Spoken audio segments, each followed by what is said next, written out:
This is my vow to never give attention to a man again who makes me wait.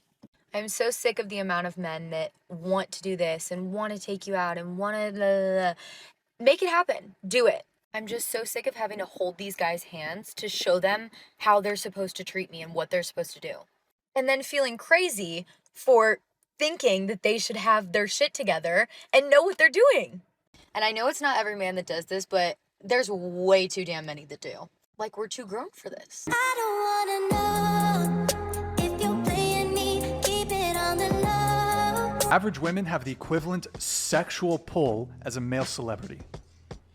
So an average woman, if she was so inclined, could sleep with a new guy every single night of the week. She could probably sleep with 2-3 guys a day. In order for a guy to be able to do that, you are less than the top 1% of men can do that. You have to have more than just good looks as a guy to do that. You need status. I think honestly, only men with status can do it. What's that? The high value. No, when I say status, I mean like celebrity, athlete, musician. These are the kinds of men that can like really run through chicks.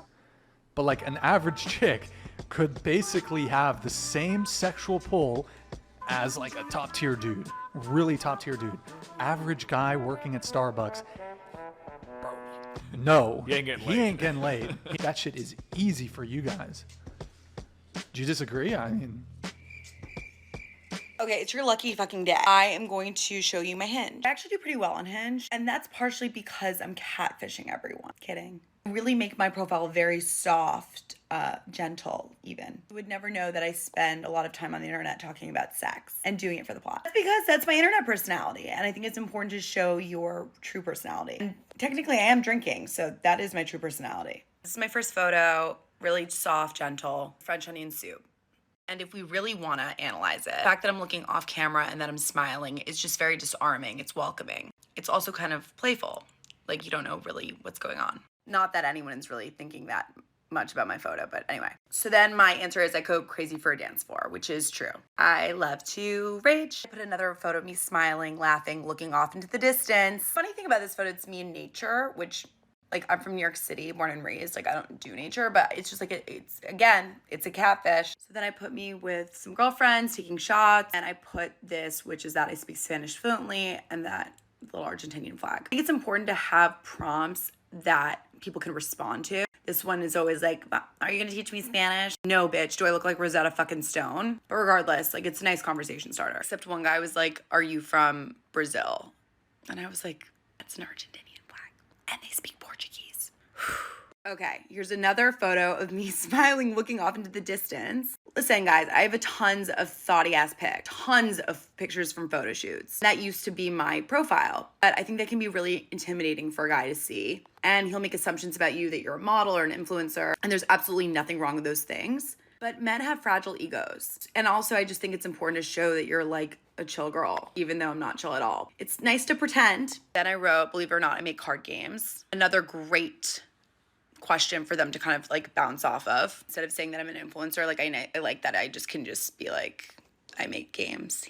Oh, I'm sorry. Did you think I wasn't gonna throw one thoughty picture in there? No, but honestly, the reason I have this photo is because I look incredible, but it's also because if a guy likes that photo, and there were so many other great ones he could have liked or reacted to, it kind of tells me about the guy. I wouldn't judge him right off the bat, but it kind of gives me the vibe that he's like, you know, into that shit instead of liking me for my sparkling personality. Of course, I added one of me, my best friend, and I really like when guys like this one because it means they reached to the end of the profile and because they appreciate a relationship with my mom. Anyway, I would love your feedback. Let me know. I have a pretty good success rate, so not gonna change anything. You be about 50 years old, ran through 100+ women in your life, and you telling me not one of them women were good women? No, nigga. If you can run through 100 women in your lifetime, ain't nothing wrong with the women. Something wrong with your ass. Something wrong with you. You're the problem. Out of 100 women, none of them were good enough to be your wife. Nigga, you ain't special. There was some good women in there that you probably just got some from and dipped. You is lame.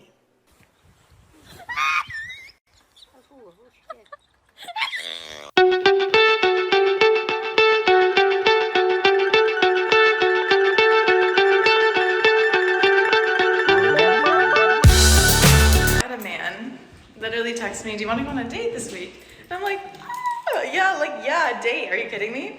But little did I know, chivalry is dead. And he says, yeah, come over and watch a movie. So what do you guys do with these situationships? Do you just like hook up and then like hope they'll be your boyfriend one day? Or like, is that the goal? I'm still trying to learn how to date in my 30s. This is a weird world. You gotta understand, we live a totally different life. I don't have kids. You get what I'm trying to say? I don't have to go as hard. Like I'm straight. I'm good. I'm more than good.